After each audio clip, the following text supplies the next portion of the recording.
Alors nous allons commencer rapidement par la catégorie achat exemplaire, qui était décomposée en plusieurs sous-catégories. Pour mémoire, ce prix vise à récompenser un projet achat exemplaire et mesurable d'un service achat alliant, comme le disait Pascaline tout à l'heure, performance et durabilité. Le petit jeu, c'est que je vais appeler les lauréats, je vais appeler un remettant. Donc ça ne sera pas Madame la Ministre, puisqu'elle est dans l'arène. Je vais le faire 20 fois. On va faire une séance photo très rapidement, parce que sinon, moi j'aime bien être photographié, mais dans certaines limites seulement. Et puis, on passera au lauréat suivant, séance photo. Et je pense qu'à la fin de la cérémonie, on essaiera de monter à tous sur l'estrade pour une photo globale. Ça va bien se passer. Dans la catégorie État, nous commençons. Le lauréat est le ministère des Armées, la plateforme Commissariat Sud, opérationnalité de bornes de recharge électrique. Le prix, il va être remis par monsieur Thomas de Sieur, qui vient. Et donc j'appelle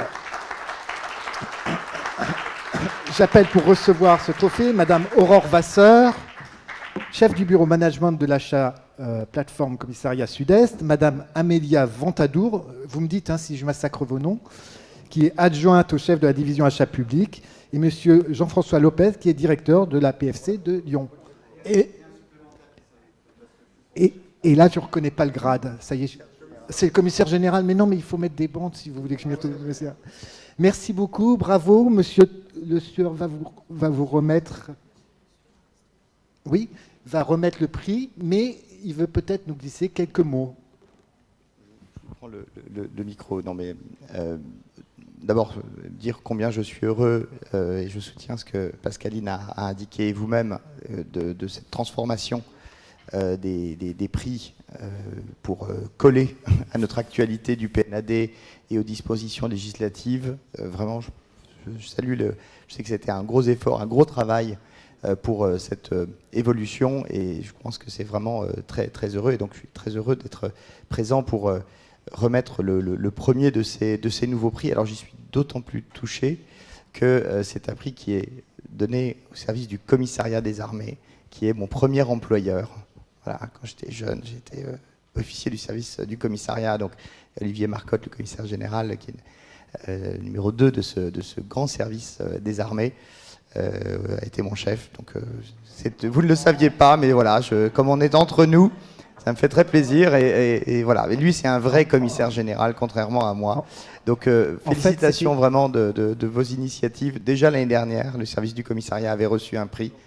C'était une autre plateforme, c'était le commissariat Sud à Toulon. Cette fois-ci, on remonte, mais voilà, ils sont remarquables, et j'avais envie de le dire, même si je n'étais pas censé parler. Ah, mais vous êtes toujours le bienvenu. Et en fait, cette émission s'appelle Perdu de vue. Donc,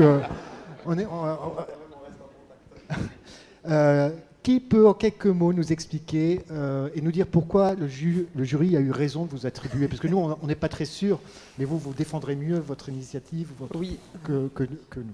Je vous écoute, madame. Écoutez, pourquoi est-ce qu'on aurait dû être choisi? Pourquoi est-ce qu'on a été choisi, en fait? Parce que notre achat est exemplaire à plusieurs titres. Tout d'abord, c'est vrai qu'on a fait partie.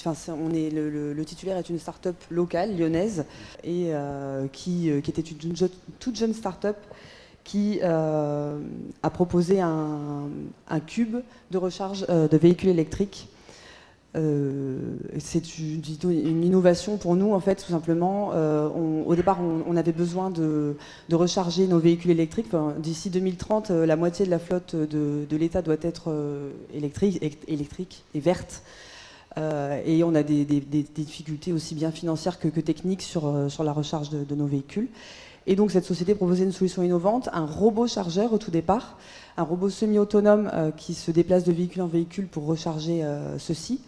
Cette solution nous avait au premier abord paru tout à fait intéressante et opérante, et nous voulions la faire évoluer pour qu'elle puisse être utilisée en extérieur, dans des parkings extérieurs. Cependant, après avoir étudié la configuration du parking et les différents verrous, nous a indiqué que ça n'était pas possible d'utiliser le robot Charles, mais ils avaient une autre solution à nous proposer, encore plus innovante, puisque n'existant pas du tout, n'ayant pas encore été créée, la solution du cube de recharge Heavy, Et ça, c'est une espèce... Alors, comment vous expliquer ça? C'est un cube qui se branche sur un seul point de recharge à un bâtiment et qui ensuite peut recharger jusqu'à 20 véhicules électriques. C'est un cube qui utilise des batteries de seconde vie issues de l'industrie automobile. Donc, ça réutilise des batteries. C'est également... Et donc, ces batteries, en fait, peuvent être rechargées avec de l'énergie verte. Tout simplement, si vous avez des éoliennes ou des panneaux solaires, les batteries stockent cette énergie pour la redistribuer plus tard aux voitures. Voilà, en fait, et c'est transportable, exactement. C'est-à-dire que le cube, en fait, on peut le charger, le mettre dans un utilitaire et le transporter sur un autre, enfin, je veux dire un théâtre d'opération parce que on est au ministère des Armées, mais n'importe où, en fait, si vous avez besoin en fait, de le transporter. Monsieur le haut-commissaire ou monsieur, si vous avez quelques mots. Non, je voudrais juste rajouter deux petites choses. Une difficulté, enfin une directive ministérielle, plus de véhicules verts, une difficulté technique, l'infrastructure, déployer des bornes au sein d'infrastructures parfois vieillissantes, les casernes, les ports, les bases aériennes. Donc une difficulté technique, on essaye de trouver une solution innovante. On trouve une start-up composée de jeunes ingénieurs moyenne d'âge 27-28 ans, qui développe un produit, qui répond à un besoin, qui nous permettra d'atteindre les objectifs ministériels qui nous sont fixés en termes de développement durable. Et aujourd'hui, pourquoi aussi il est exemplaire? Parce que ce robot, on y trouve déjà d'autres utilités, peut-être plus opérationnelles dans les armées, puisque c'est aussi une grosse batterie, un gros chargeur avec et d'autres services du ministère, aujourd'hui, sont très intéressés du côté opérationnel. Monsieur le haut-commissaire, quelques mots? Oui, merci encore Thomas, et je salue ta pleine réussite. On ne t'en pas resté commissaire de l'air. Une grande fierté que ce prix soit remis à nos équipes.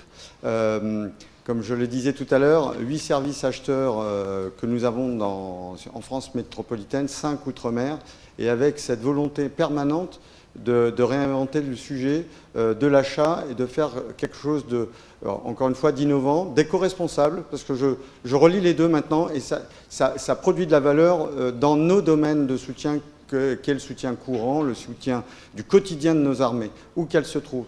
Donc c'est vraiment cette dynamique-là qui est saluée aujourd'hui, et donc vraiment beaucoup de fierté pour ces équipes, et pour la régionalisation, à savoir que c'est Lyon aujourd'hui, Toulon, et bien peut-être Rennes demain, ou Metz, puisqu'on est implanté, et ou à Bordeaux. Merci beaucoup, on va faire la séance photo et la remise.